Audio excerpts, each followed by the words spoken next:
Let me know when it ends, Mark.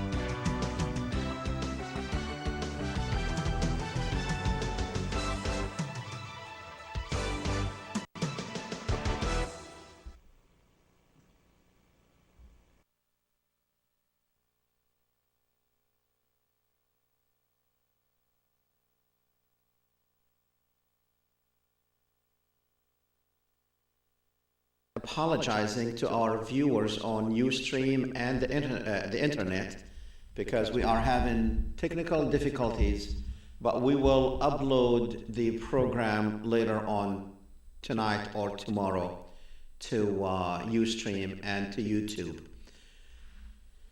Well, ladies and gentlemen, tonight we are going to talk about several things, but they all lead to the same thing. We're going to talk about Syria. We're going to talk about the Middle East.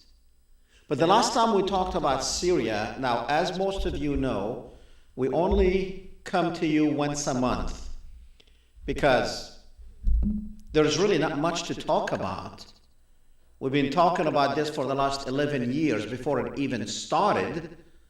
We've been talking about the war in Iraq before it even started, and everything we have talked about in the last 11 years or 12 years, it has very much been right on the spot.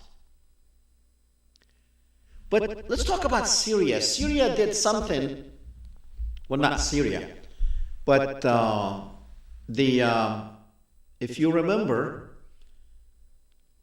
last program we were looking at the United States standing feet away from Syria,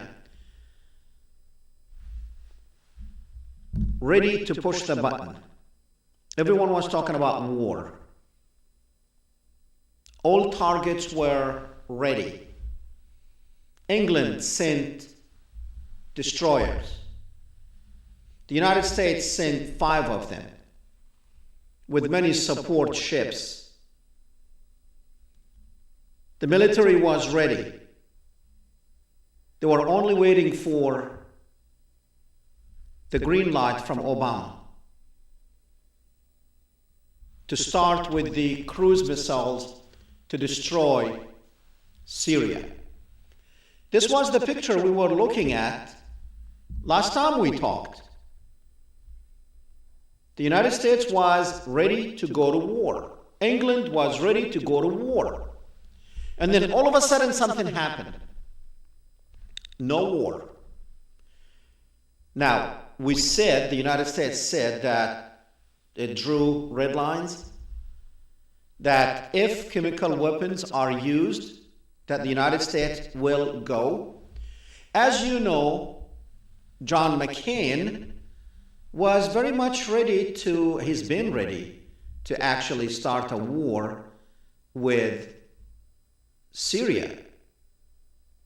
He was just itching to start a war with Syria. He was so sure that the war with Syria was going to go on that in the Senate hearing about Syria, he was playing poker on his phone. That's how confident he was that finally his wish was coming true.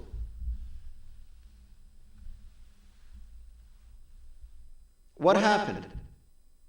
Why did it all stop? Well, we're going to tell you why did it all stop in a little bit. Continue watching.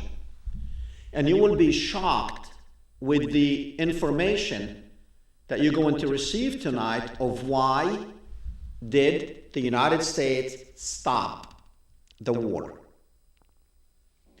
Why, when it was only hours it was only hours away from pushing the buttons to annihilate thousands or hundreds of thousands of people in Syria.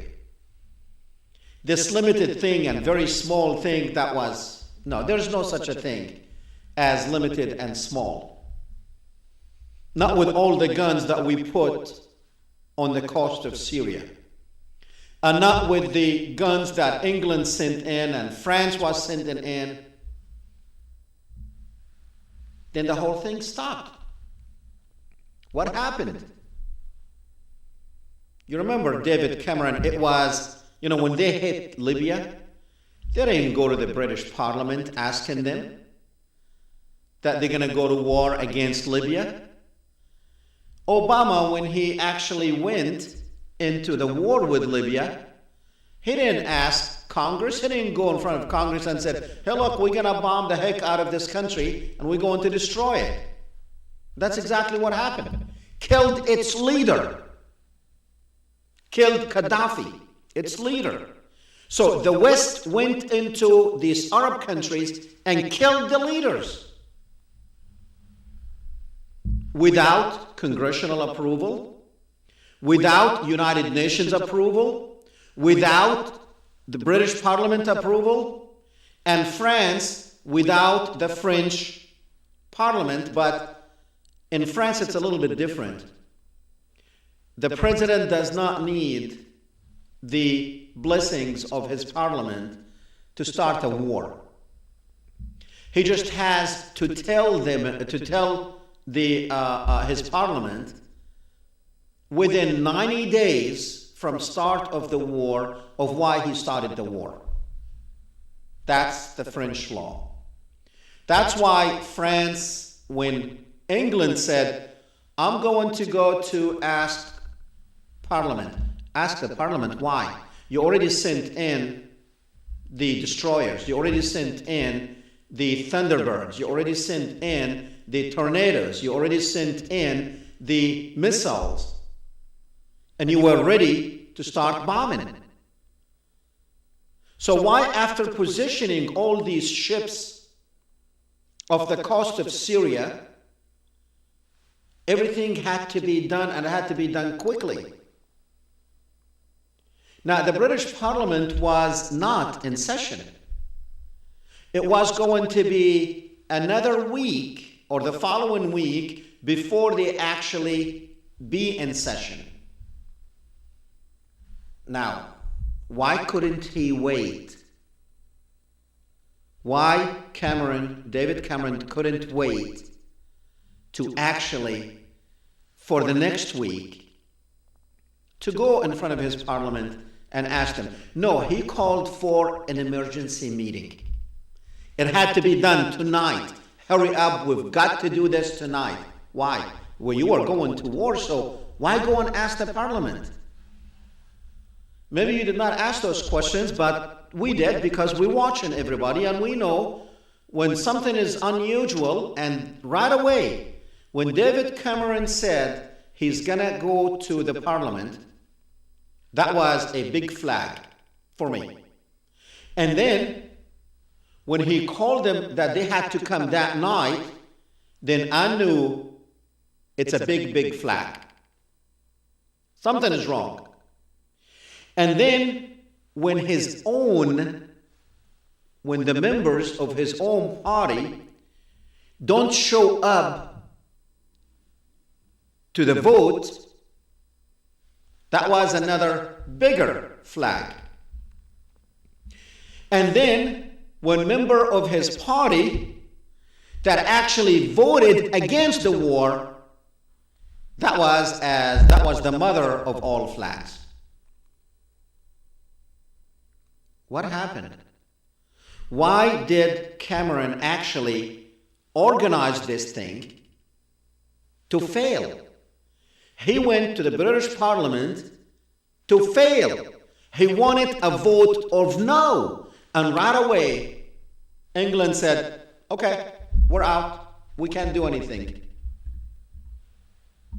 And then Obama, all of a sudden, even though he was going to war, and even though he already put his ships ready, And his military commanders told him, we got the targets ready. We're just waiting on you to tell us to push the button.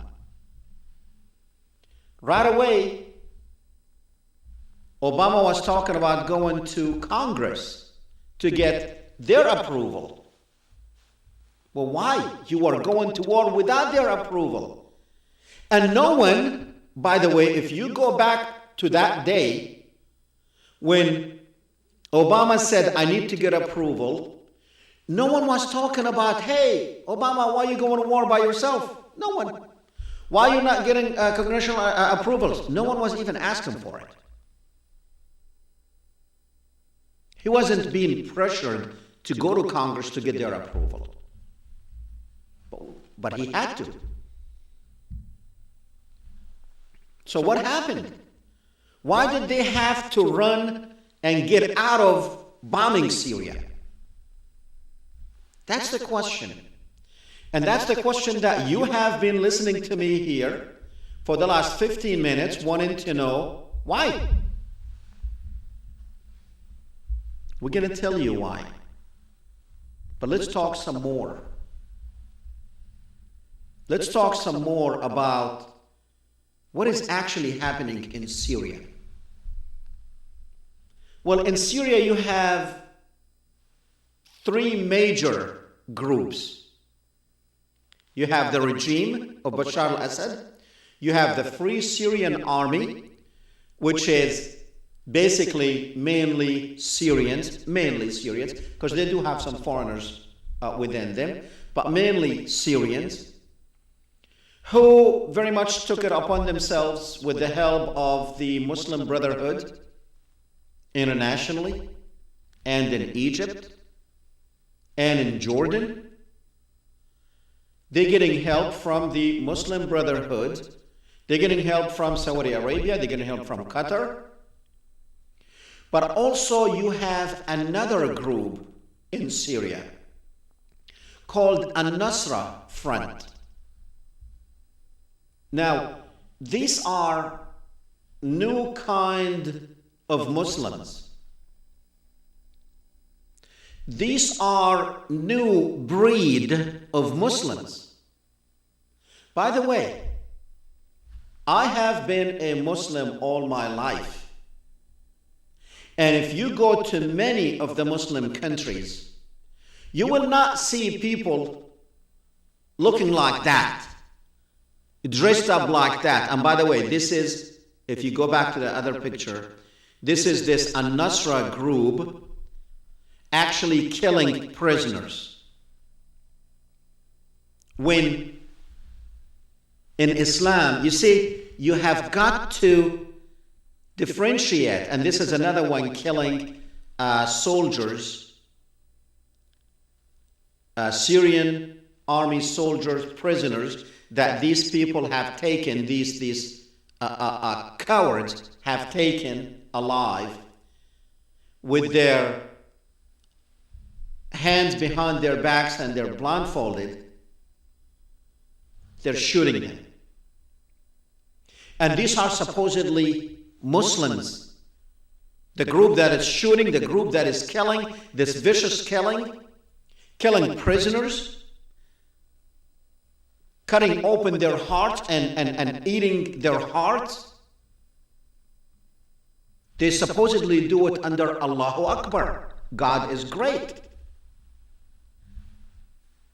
If you go back 20, 30 years ago, 40 years ago, 50 years ago, 60 years ago, if you went to Muslim countries, you did not see those images of Muslims. Now, the image of Muslims in your head, it's these long beard, screaming, gun-toting.